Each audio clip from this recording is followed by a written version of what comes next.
에스겔 27장 1절부터 36절 말씀 가지고 오늘 함께 은혜 나누겠습니다. 지난주 말씀은 지중해 해변에 있던 블레셋 북쪽에 있는 무역의 중심 도시였던 두로의 멸망을 예언하시게 하는 내용이었습니다. 두로라는 이름은 바위라는 뜻이라고 했습니다. 바위 절벽 끝에 해안가 요새가 있었기 때문입니다.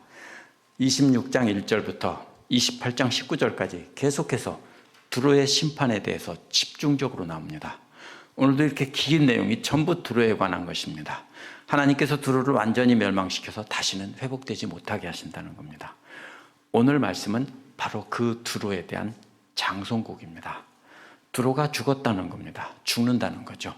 오늘 말씀에서 두로를 최고 화려한 배와 최고의 선원과 용병들까지 다 갖춘 최고의 배로 비유를 합니다. 당시 세상 모든 나라들과 무역하면서 최고의 부를 누렸다는 것입니다. 그러나 이제는 침몰하는 배와 같아서 함께하던 나라들이 슬퍼하고 두로를 적으로 했던 나라들은 기뻐한다는 내용입니다. 이 말씀은요, 세상 영광을 따르면서 하나님을 대신 세상 영광을 따르는 것이 얼마나 헛된 것인가를 말하고 있는 것입니다. 이 말씀 보면서 우리가 다시 한번 하나님만 의지하고 하나님만 동행하며 하나님 기뻐하시는 삶을 살도록 해야 되겠습니다. 1절부터 3절 앞부분에서는 두로의 장송곡을 부르게 하신 하나님이 나옵니다. 1절에서 주의 말씀이 에스겔에 임하여 이르시되 이렇게 시작하는데요, 새로운 예언을 시작한다는 뜻입니다. 2절에서 사람아 아들아 라고 부른 것도 역시 새로운 예언을 시작하신다는 신호입니다. 두로를 위해서 애가를 지어 부르라고 했습니다. 애가란 장례식에서 부르는 장송곡, 슬픔의 노래입니다. 3절 앞부분은 두로를 향하여 말하라는 것을 두 가지로 나눌 수 있습니다. 첫 번째, 바다 어귀에 거주한다는 겁니다. 바다 입구에 자리 잡고 산다는 것입니다. 바다 입구를 지키면서 바다를 다스리는 통치자의 모습입니다. 바다의 통치자입니다. 마치 성문 앞에 앉아서 재판을 하던 통치자와도 같이 두로는 마치 바다의 입구를 막고서 거기서 지키면서 통치자 노릇을 한다는 겁니다. 그래서 지중해 바다의 모든 권한을 독점하고 지중해 항구들을 통제한다는 뜻입니다. 둘째 세 번역은 해안 민족의 들과 무역하는 자라고 번역했는데요, 해안가에 거하는 민족이란 지중해 연안의 모든 나라들을 뜻합니다. 그래서 거래하는 자 또는 무역하는 자로 번역한 말은 한 장소에서 다른 장소로 간다는 뜻입니다. 그렇기 때문에 물건을 팔기 위해 다른 배에 노를 저어서 이리저리 항해하는 모습입니다. 그러므로 두로의 권위는 정치적인 권위가 아니라 경제적인 권위입니다. 지중해 연안의 섬들과 모든 땅들에게 가서 물건을 사오고 또 다른 데서 가져온 물건을 갖다 팔아서 이렇게 이윤을 남겼기 때문입니다. 그래서 이 권한을 홀로 독점하고 있었다는 겁니다. 이렇게 수지 맞는 사업을 하던 두로가 망했다는 겁니다. 앞에 말씀에서는요, 깊은 바다에 빠져서 죽었고 시체를 깊은 웅덩이에 던져놓고 뚜껑까지 덮어버렸다고 했습니다. 그렇기 때문에 이제는 장송곡을 지어 부르라는 겁니다. 과거에는 그렇게 지중해 연안의 경제권을 독점하고 있었는데 이제는 완전히 죽었기 때문에 장례식으로 부르는 노래를 부르라는 것입니다. 3절 뒷부분에서 11절까지는요, 이 배에 관한 것입니다. 최고의 배에다가 최고의 선원과 용병들까지 다 갖췄다는 겁니다. 3절 뒷부분에서 여호와께서 말씀하시되 라는 공식으로 시작합니다. 오 두로 이렇게 부르면서 나는 온전히 아름답다 라고 했다는 겁니다. 스스로 나는 세상에서 최고 비인이야 라고 말하는 것과 똑같은 자화자찬입니다. 두로는 스스로 자기 만족에 빠져서 교만하게 자랑하는 모습을 지적한 것입니다. 실제로 두로가 배라는 뜻이 아닙니다. 두로라는 도시를 배로 비유한 것입니다. 도시도 여성명사로 비유하고요, 배도 보통 여성명사이기 때문에 그래서 두로를 배로 이렇게 비유해서 노래한 것입니다. 4절은 내 경계선이 바다 한가운데 있다고 했습니다. 세번역에서 경계선으로 번역한 말은요, 국경을 뜻하는 말입니다. 두로가 바다 한가운데 떠있는 배에 비유했기 때문에, 그러면 경계선은 뭡니까? 그 바다 한가운데가 경계선이라는 겁니다. 그러니까 바다가 다 전부 두로의 땅이라는 것입니다. 영토라는 거고, 그 중심에 배가 서 있는 거죠. 가운데라는 말은요, 바다의 심장이라는 뜻입니다. 그렇기 때문에 배 한 척이 지중해 바다, 이 전체 바다가 저렇게 유럽과 아시아와 아프리카를 두고 작은 바다가 이렇게, 아니 큰 바다죠. 바다가 이렇게 있습니다. 그렇기 때문에 그 바다 한가운데 두로가, 해변에 있는 작은 도시가 두로가 아니라 바다 한가운데 떠있는 배로 비유하면서 그 바다 전체가 다 두로 땅이다, 이런 뜻입니다. 무슨 말입니까? 최고로 아름다운 배가 바다 전체를 통치하고 있다는 겁니다. 이어서 배들의 화려한 모습이, 배의 화려한 모습이 나오는데요, 5절은 배의 판자들은 모두 스닐의 잣나무로 만들었다는 겁니다. 스닐이라는 말은 헬몬산을 가리키는 아모리 족속의 언어인데요, 백두산보다 더 높은 산이고 1년 중에 한여름 조금만 빼놓고는 산 꼭대기에 항상 하얗게 눈이 쌓여 있는 산입니다. 그렇게 높은 산에 올라가서 최고 좋은 목재를 베어다가 이 배의 몸통을 만들었다는 것입니다. 또 레바논의 백향목으로 돛대를 만들었다고 했습니다. 역시 헬몬산 인근의 레바논 산맥에서 가져온 백향목은 최고 값비싼 목재였습니다. 궁전의 기둥으로 쓰던 거죠. 그것으로 뭐를 만들었다고요? 돛대를 만들었다고요. 6절은 바산의 상수리 나무로 노를 만들었다고 했습니다. 바산은 오늘날 골란고원인데요, 바로 그 이스라엘에서 건너편에 있습니다. 이스라엘에서 갈릴리 바다 건너편 쪽에, 그 동쪽에 있는 높은 산맥입니다. 거기는 항상 푸른 풀이 있습니다. 마르는 법이 없습니다. 그래서 보면은 구약에서도 바산의 암소들아라고 비유로 말하는 게 나오죠. 그래서 아주 아름답고 높고 항상 기온이 좋은 곳입니다. 그런데 그곳의 상수리 나무는 질기고 물에 젖어도 강하기 때문에 노를 만들기 적당한 최고 좋은 재료입니다. 한국에서도 참나무는 어떻습니까? 질기죠. 질겨요. 나무 질이 좋다기보다는 아주 질깁니다. 그것처럼 바산의 상수리 나무도 오크나무 같은 것인데 아주 단단하고 질긴 나무입니다. 또 기띔섬의 황양목으로 가판을 만들었고 상아로 꾸몄다고 했습니다. 기띔섬은 사이프러스라는 섬을 말합니다. 키프로스라고 하죠. 우리가 한국 말에서는 황양목이란 사이프러스 나무를 말하는데요, 그 나무는 아름다운 무늬를 가진 나무입니다. 배의 가판이 어떤 곳입니까? 마치 집에서 뭐가 같습니까? 거실과도 같은 곳입니다. 그렇기 때문에 배의 가판은 올라서면 아름답게 보이도록 하기 위해서 바로 그런 멋진 나무로 만들었고, 거기다가 뭐로 장식했다고요? 상아로 장식을 했다는 겁니다. 얼마나 화려한 모습입니까? 7절은 애굽에 수 놓은 가는 배로 돛을 만들었다고 했습니다. 애굽에 수를 놓은 가는 배는요, 옷으로도 아주 값비싼 고급 최고급 옷입니다. 그런데 왕족들만 입는 그런 옷인데 그걸로 돛대를 만들었다는 겁니다. 이러한 돛은 또한 배의 깃발 역할도 한다고 했습니다. 엘리사 섬의 청색 자색 배로 차이를 만들었다고 했습니다. 이게 무슨 뜻입니까? 햇빛을 가리는 차양을 만들었다는 겁니다. 천막을 만들었다는 겁니다. 배에 갑판이 있을 때 햇빛을 가려주는 역할을 하는 천입니다. 근데 청색과 자색의 염료는 바로 뭐냐면요, 왕실에서 쓰는 색깔이기 때문에 이것은 최고 값진 천입니다. 자주장사 루디아에도 역시 자주삭도 역시 마찬가지고요. 그래서 엘리사가 바로 어디냐면요, 사이프러스를 뜻하는 지명이고요, 역시 최고급 천으로 햇빛을 가리는 비를 막는 것을 만들었습니다.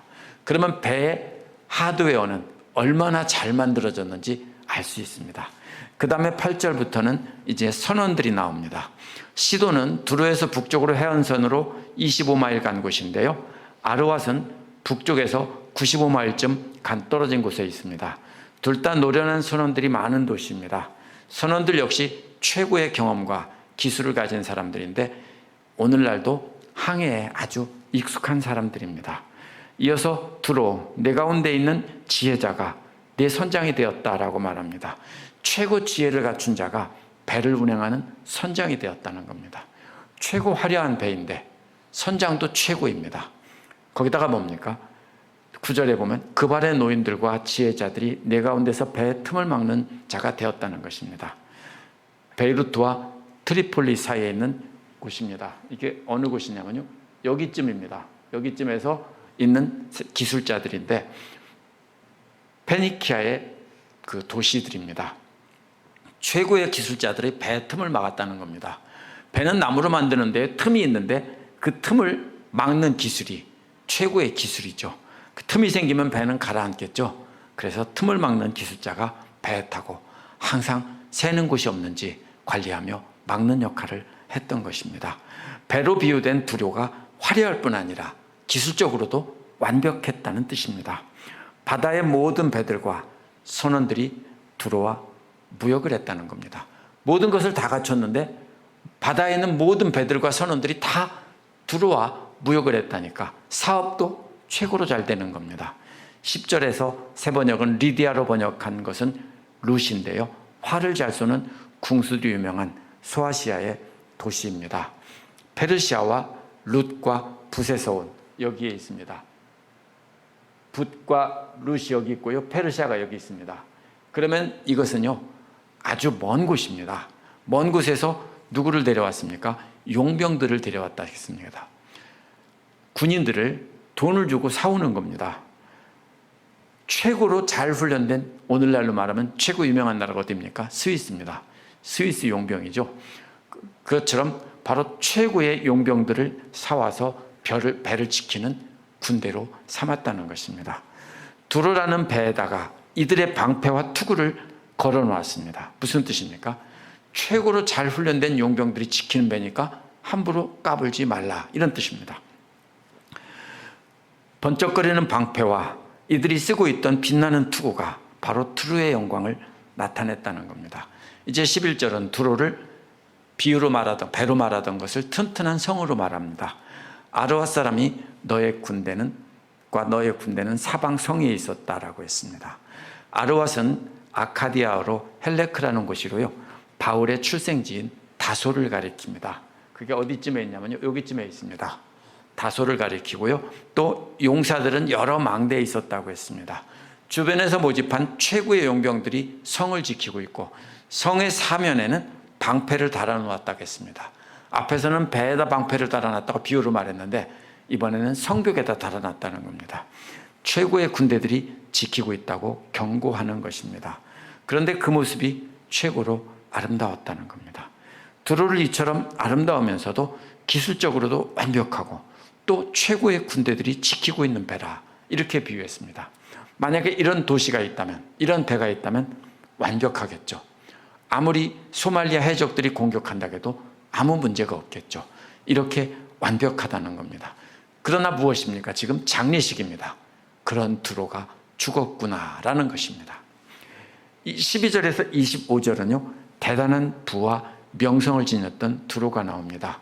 12절에서 다시 쓰는 요나 1장 3절에 나오는 욥바에서 배를 타고 가던 곳으로 나옵니다. 성경에서 분명히 나타나 있지는 않습니다. 그래서 이 지도를 그린 사람은 이 영국이라고 했습니다. 다시스를. 근데 대부분은요 다시스가 어디냐면 여기입니다. 여기 스페인의 여기 강에 있는 바로 과달키비어 강이라는 강이 있는 곳인데요. 강 입구에 있는 도시인데 여기서 은과 철과 주석과 납과 금속들을 두로가 갖고 온 물건과 바꿨다는 겁니다. 상식적으로 생각하면 두로는 여기 있는데요. 여기까지 갔을 것이지 이렇게 돌아서 별것도 없는 거기까지 갔을 가능성은 별로 없습니다. 한때는 영국이 전 세계를 지배했지만 지중해 연안을 중심으로 살아가던 때에는 여기에 있는 나라들 로마와 그리스와 여기는 페니키아입니다. 이쪽은 이집트 이런 쪽들이 다 지배를 하고 서로 무역을 하며 왕래를 했던 것입니다. 그래서 이것들은 무기도 만들고 생활 필수품도 만들고 은은 화폐 역할을 했던 것입니다. 13절에 나오는 야와는 이오니아로 알려져 있는데요. 소아시아에 있는 곳이고요. 바울 서신에 나오는 에베소와 밀레도 역시 이오니아에 속한 것입니다. 그래서 소아시아의 서쪽 해안입니다. 소아시아 서쪽 해안이 어디냐면 여기쯤입니다. 에베소 있는 곳 이런 쪽입니다. 거기가 바로 여기입니다. 그 다음에 두발과 메색은 흑해와 카스피해 사이에 있던 산악지역입니다. 여기쯤일 거라고 생각됩니다. 이 지도를 그린 사람은 두발과 메색을 여기다가 써놨는데 거기가 두발과 메색일 것입니다. 이들 두로와 바꿔간 것은 노예들과 놋그릇입니다. 산업에 필요한 금속이 있다면 일할 노예가 필요한 것이죠. 14절에 나오는 도갈마는요, 수도 이름인데요, 아나톨리아 왕국 중부에 있었습니다. 그렇다면 여기는 터키와 시리아 국경이 있는 이 부근에 있던 곳입니다. 두로의 북쪽에 위치한 지중해 연안입니다. 또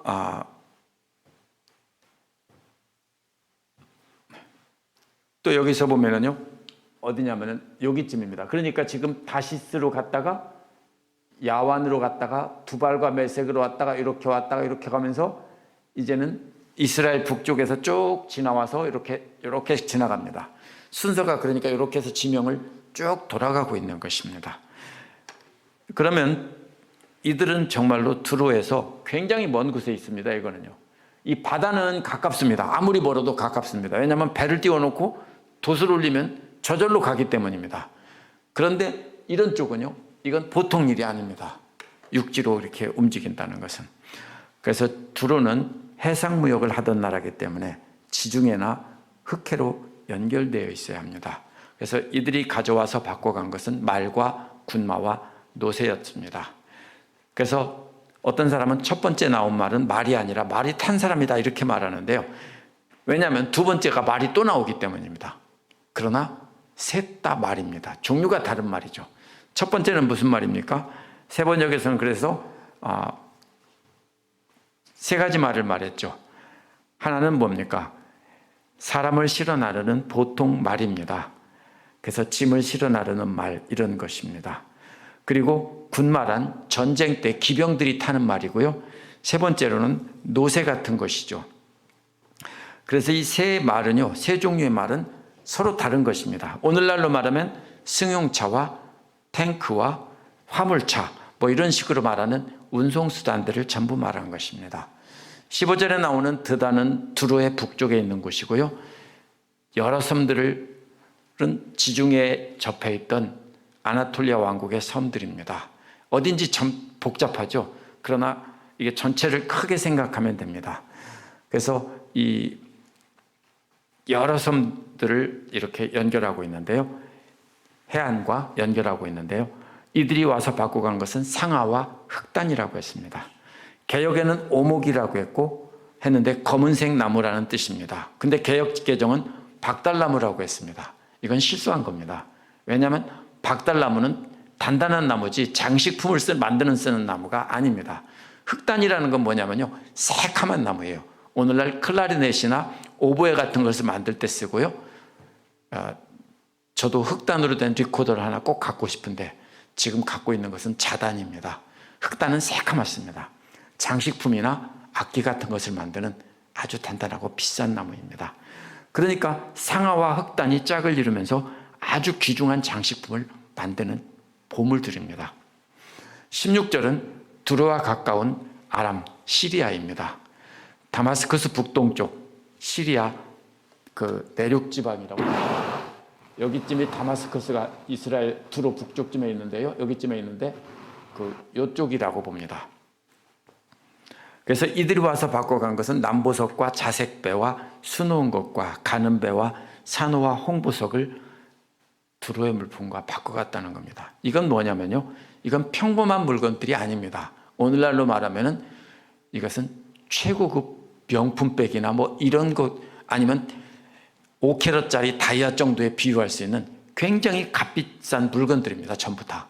이것은 장식품들, 화려한 옷들 만드는 그런 것들입니다. 이것은 두로가 얼마나 화려한 삶을 살았는지 알 수 있습니다.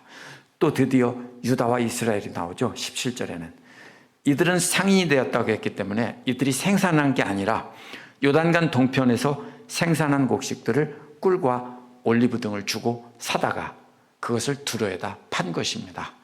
이 지역은 두로가 이스라엘과 유다를 거치지 않으면 갈 수가 없이 막혀있는 지역이기 때문에 유다가 멸망했을 때 기뻐한 겁니다.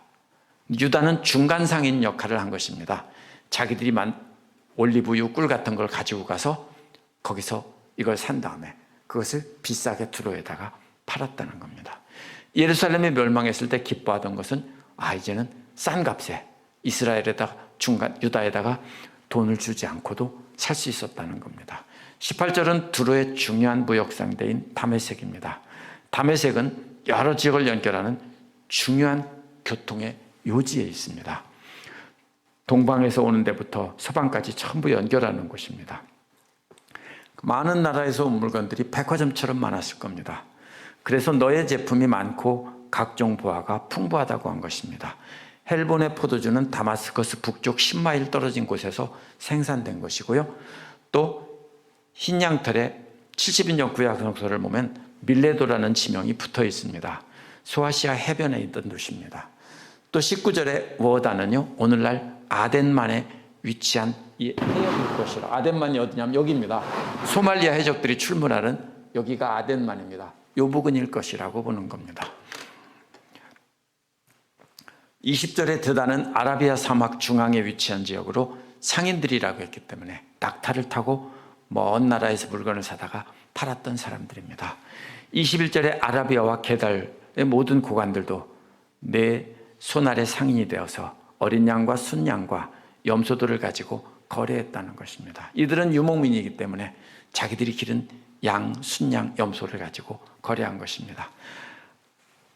아랍이라는 말은요, 사막에 살던 유목민들로 이스마엘 자손들과 아말렉 자손, 미디안 자손들을 가리킵니다. 게달이란 먼 나라와 교역을 하던 사막의 오아시스에 살던 유목민들입니다. 22절은요, 스바가 나오는데 아라비아 남서쪽의 왕국을 가리킵니다. 아프리카입니다. 오늘날 에티오피아에 해당되는 요 부근입니다. 그래서 이들은 낙타를 타고 다니면서 장사를 하던 사람이고요. 열왕기상 10장에 나오는 스바의 여왕과 연관이 있습니다. 오늘날은 동예멘에 위치해 있고 에티오피아와 소말리아 이렇게 동쪽까지 다니면서 무역을 했을 것입니다. 라마는 아마 스바 근처일 것입니다. 아프리카와 인도 등지에서 생산된 물건을 팔았을 겁니다. 23절에 보면 하란과 간네와 데데와 스바와 아스루와 길맛의 장사꾼이라는 것은 유프라테스 강 인근에 있던 사람들입니다. 유프라테스 강이 여기 있습니다. 이 부근에 있던 사람들입니다. 그렇게 해서 24절은 이들이 거래하던 물품들은 값비싼 옷이라고 했습니다. 25절에서 다시스의 배는 때를 지어서 내 화물을 운반했다고 했는데 두로는 이렇게 지중해의 가장 중요한 위치에 자리 잡은 항구로서 이렇게 많은 나라들과 교역하면서 정말 잘 살았다는 겁니다. 이것이 이들의 삶이 얼마나 화려했는지를 보여주는 것이 이 모든 물품들의 내용입니다. 그런데 26절에서 36절은 침몰하는 두로가 나옵니다. 그걸 보고 두려워 떠는 사람들이 나옵니다. 26절에 보면요, 내 사공이 너를 인도하여 큰 물에 이르게 했다고 했는데 동풍이 바다 한가운데서 너를 파손시켰다는 겁니다. 화려한 배로 비유된 두로가 큰 바다 한가운데서 침몰하는 모습은 마치 타이타닉이 침몰하는 모습과도 같습니다. 27절은 바다에 빠지는 것들인 화물과 승무원들과 승객들을 셋씩 나열합니다. 첫 번째로 배 안에 실려있던 화물들이 빠지는 것인데요, 재물이란 배 안에 있던 돈이고요, 상품이란 두로가 생산한 물건이고요, 다른 나라와 바꾸려고 가져가던 것입니다. 바꾼 물건이란 이미 바꿔온 물건들입니다. 이것이 막 배 안에 섞여 있겠죠. 이 세 가지가 다 잠겼다는 겁니다. 둘째는 승무원들이 잠기는 겁니다. 사공과 선장은 배를 운행하는 사람이고 틈을 막는 사람들은 배를 수리하는 기술자들이고요. 또 승객들은 다 물에 빠졌다고 했는데 승객들은 상인들과 또 배를 해적들부터 지켜주던 용사들과 이런 사람들이 다 빠졌다는 겁니다. 개역개정에서 28절은 내 선장이 부르짖는 소리에 물결이 흔들린다고 번역했습니다. 영어의 NLT도 그렇게 번역했는데요. 새 번역은 해변에 땅이 진동한다고 했습니다. 대부분 영어 번역들도 땅이라고 했습니다. 원어는 도시 주변에 있는 양들이 풀을 뜯어먹을 수 있는 땅을 뜻합니다. 이게 무슨 뜻이냐면요, 앞에서 배가 바다 한가운데서 파손했다고 하는 것은 비유이고, 이거는 비유가 아니라 두로가 위치한 지역, 해변에 있는 땅, 그것을 말하는 것입니다. 두로라는 항구 도시가 멸망한다는 뜻입니다. 그래서 비유로 말하다가 배로 말하다가 실제 땅을 말하는 겁니다. 근데 개역개정은 그것을 실수로 잘못 해석해서 이것이 물결이 흔들린다라고 번역한 겁니다. 29절은 노를 잡은 자와 사공과 바다의 선장들이 다 배에 내려서 언덕에 섰다고 했는데요, 두로로 비유된 배에 탄 사람들이 아닙니다. 이것은 다른 배에 탄 사람들을 말하는 것입니다. 두로의 침몰하는 모습을 지켜보던 주변에 함께 있던 배들이 두려움에 떨면서, 두려우면 어떻게 될까요? 얼른 육지로 가겠죠. 육지로 가서 배에서 내려서 두로가 침몰하는 장면을 구경한다는 뜻입니다. 마치 호화요람선이 가라앉는 모습을 지켜보며 두려워 떨던 모습과도 같은 것입니다. 이는 마치 두로의 무역을 상대국들이, 이는 두로의 멸망을 슬퍼하는 것을 비유로 나타낸 것입니다. 30절은 침몰한 두로를 슬퍼하는 모습입니다. 30절에서 36절은 너에게 대해서라는 말이 4번 나오고 너를 향하여라는 말이 2번 나오는데요, 두로에 대해 슬퍼하고 두로를 향해 슬퍼한다는 뜻입니다. 먼저 너에게 대해서는 크게 소리질러 통곡한다는 겁니다. 통곡한다는 말은 쓰다는 것입니다. 그 다음에는 티크를 머리에 뒤집어 쓰며 재뒹군다고 했습니다. 사랑하는 가족이 죽었을 때 장례식에서 슬픔을 나타내는 것입니다. 왜 그럴까요? 다른 배에 있던 사람들은 두로로 인해서 먹고 살던 사람들인데요, 두로가 죽었기 때문에 마치 누가 죽은 것 같습니까? 사랑하는 자녀가 죽은 것 같고 부모가 죽은 것과도 같습니다. 그래서 이들은 재에서 뒹굴며 슬퍼한다는 겁니다. 31절은 그들이 너를 위하여 머리털을 빈다고 했습니다. 그들이 너를 위하여 굵은 배를 띄었다고 했고요, 장례식의 옷차림입니다. 모두가 마음 아프게 슬피 통곡하며 운다는 것입니다. 슬프다는 말도 역시 본래는 쓰다는 뜻입니다. 고통스럽게 운다는 것입니다. 개역개정이나 새번역 모두 너를 향하여와 너를 위하여라는 말을 제대로 번역하지 않았습니다.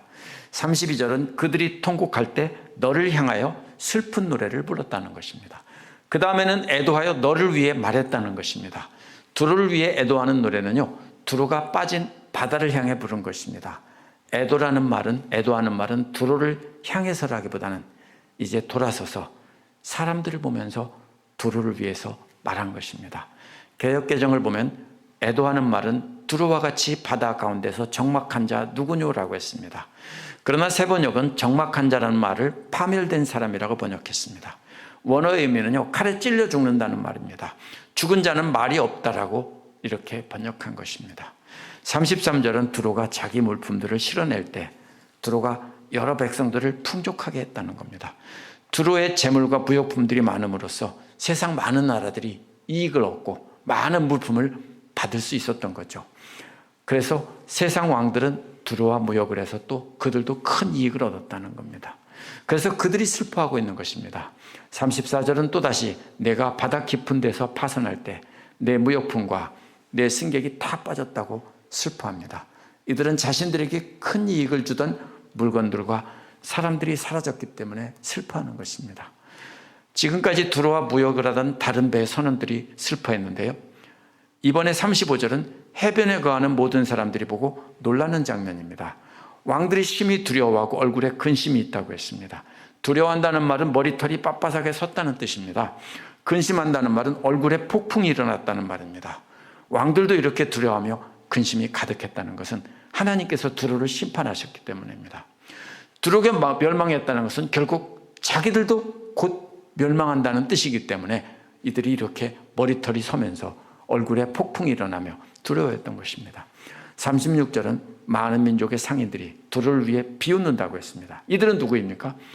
두로 때문에 치여서 제대로 장사를 못하고 돈을 못 벌던 그런 나라들이 이제는 비웃으면서 조롱한다는 겁니다. 그런데 그 비웃음은 모든 나라들의 공포의 대상이 되고 결국 영원히 다시 존재하지 못하게 됩니다. 두로가 멸망하는 모습은 모든 나라에 공포를 주어서 모든 나라가 멸망하는 것이고요. 바빌로니아가 강해서 두로가 멸망하는 것이 아니라 심판의 주체는 하나님이기 때문에 하나님을 보고 두려워하는 것입니다. 오늘 말씀에서 두로는요, 하나님 대신 물질과 세상 영광만을 의지하는 사람들을 비유적으로 말한 것입니다. 그래서 가장 무서운 것이 뭡니까? 가장 두려운 우상이 재물, 세상 영광입니다. 그래서 이것에 대해서 이렇게 많은 시간을 투자해서 많은 양을 할애해서 말하고 있는 겁니다. 세상에서 성공해서 세상 영광 누리는 것이 죄가 아닙니다. 모든 것을 하나님께서 주신 것이라며 하나님 영광을 위해서 사용한다면, 이웃을 불쌍히 여기며 베푸는 삶을 산다면 그것은 복된 것입니다. 그러나 세상에서 최고 부귀영화를 누리고 명성을 누리며 살면서 남의 불행을 두고 기뻐하고 자신보다 못한 사람들을 무시한다면 하나님께서는 그런 사람들을 두로처럼 만드시겠다는 겁니다. 그런데 아직은 안 그렇게 그냥 놔두는 이유가 뭡니까? 요즘에 계시록에서도 나오죠. 한 사람이라도 더 회개하기를 기다리면서 그렇게 하시는 겁니다. 오늘 말씀에 나온 중심되는 그림은요, 최고 화려한 두로가 침몰하는 모습입니다. 그러한 모습은 오늘날 우리 모두에게 하나님만 두려워하고 두로처럼 세상 영광을 자랑하면 안 된다고 경고하고 있는 것입니다. 예수를 믿는다는 우리에게 하나님의 한결같은 사랑의 마음으로 용서하고 불쌍히 여기며 친절을 베푸는 마음이 없다면 우리의 믿음은 거짓이고 바리새인과 같은 회칠한 무덤입니다. 우리 역시 두로와 같은 존재로 될 수밖에 없는 것입니다. 우리 함께 기도하겠습니다.